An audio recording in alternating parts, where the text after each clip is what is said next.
If you're using a crypto exchange right now, stop for a second. Because most people click buttons, move money, trade assets, without actually knowing what's happening underneath. And that's how money quietly disappears. Before we go any further, hit subscribe right now. This channel is about understanding crypto, not gambling with it. Attention! This content is for educational purposes only and does not constitute financial or legal advice. Now let's get into it. A crypto exchange is not magic. It's not the blockchain, and it's definitely not your personal wallet. A crypto exchange is a private company that acts as an intermediary between buyers and sellers. It matches orders, holds funds, processes trades, and records balances inside its own system. When you deposit crypto or fiat into an exchange, something important happens. You give up direct custody of your funds. You don't own the private keys anymore. The exchange does. What you see in your account is not crypto sitting on the blockchain with your name on it. It's a balance inside the exchange's internal ledger. That's not necessarily bad, but it's critical to understand. Because from this moment on, you are trusting their infrastructure, their security, their liquidity, their rules. And trust is not the same as control. Now let's break down how exchanges actually work. At the core, every exchange runs an order book. This is a live list of buy orders and sell orders. Buyers say, "I'm willing to buy at this price." Sellers say, "I'm willing to sell at that price." When those prices meet, a trade happens. Simple, right? Not exactly, because what you see on the screen is only part of the story. Exchanges also manage deposits, withdrawals, internal transfers, fee calculations, risk management systems, and all of this happens off-chain, inside their servers. That's why trades are fast, and that's also why exchanges can freeze accounts, pause withdrawals, or change rules instantly. Now let's talk about centralized versus decentralized exchanges, because confusing these two is another classic mistake. Centralized exchanges are companies. They require accounts, verification, passwords, and identity checks. Decentralized exchanges run on smart contracts. No accounts, no custody, no company holding your funds. But here's the truth. No one tells beginners. Most people start with centralized exchanges because they're easier, faster, and more liquid. And that's okay. The problem starts when people treat centralized exchanges like banks. They're not banks. They're not insured the same way. And they don't protect you from bad decisions. Another key point: fees. Exchanges make money every time you trade. Market orders, limit orders, leverage, futures. Everything generates fees. Sometimes the fee is obvious, sometimes it's hidden in the spread. Low fees don't always mean cheap trading.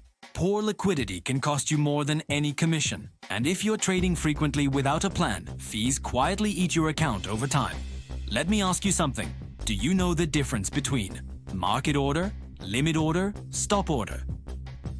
If the answer is not really, you're already at a disadvantage. Because clicking buy without understanding execution is like driving fast with your eyes closed. Now here's where things get dangerous. Exchanges offer advanced tools, leverage, futures, perpetual contracts. They look exciting. They promise fast results.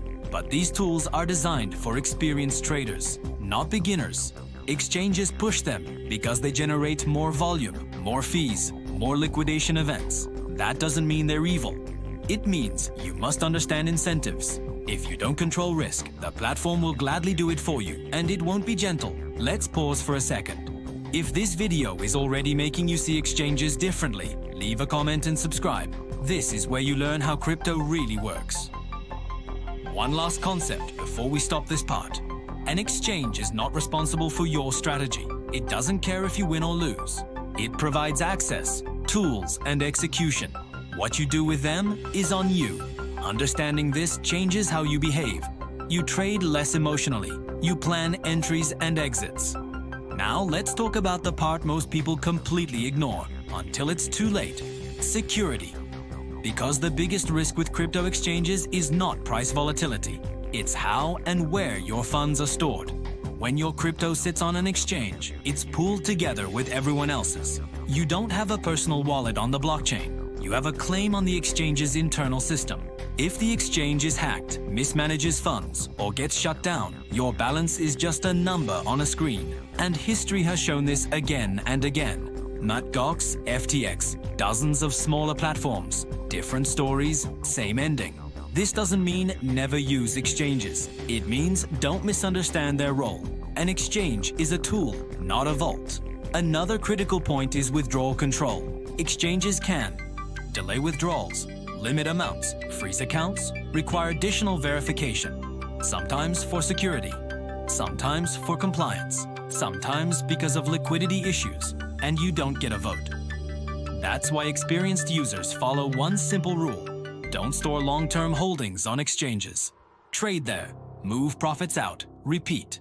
Now let's talk about regulation, because this is where things get blurry. Most exchanges operate across multiple jurisdictions. Some are regulated in certain countries. Others operate in legal gray zones. What matters is this: if something goes wrong, which law applies? If the exchange is registered in another country, resolving disputes becomes complicated, sometimes impossible. This is why reading terms of service actually matters. Buried inside are clauses about liability, dispute resolution, account termination. Not exciting, but extremely important. Let's move to something even more subtle: liquidity risk. An exchange can look fine on the surface, clean interface, fast trades. But during high volatility, liquidity can disappear. Orders slip, spreads widen, stops trigger badly. This isn't always manipulation. Often it's simple market mechanics. If you don't understand how liquidity works, you'll think the exchange is against you. It's not personal, it's math. Now let's talk about one of the most dangerous illusions in crypto. I'm safe because I'm not trading. Wrong. Even holding funds idle on an exchange carries risk. Custody risk, regulatory risk, operational risk. Doing nothing is still a position. Smart users separate roles. Exchanges for execution, wallets for storage, strategy for decision-making. When you mix these, mistakes multiply. Quick reality check. If you had to explain to a friend where your crypto actually lives, who controls the keys, what happens if the exchange shuts down, could you do it clearly?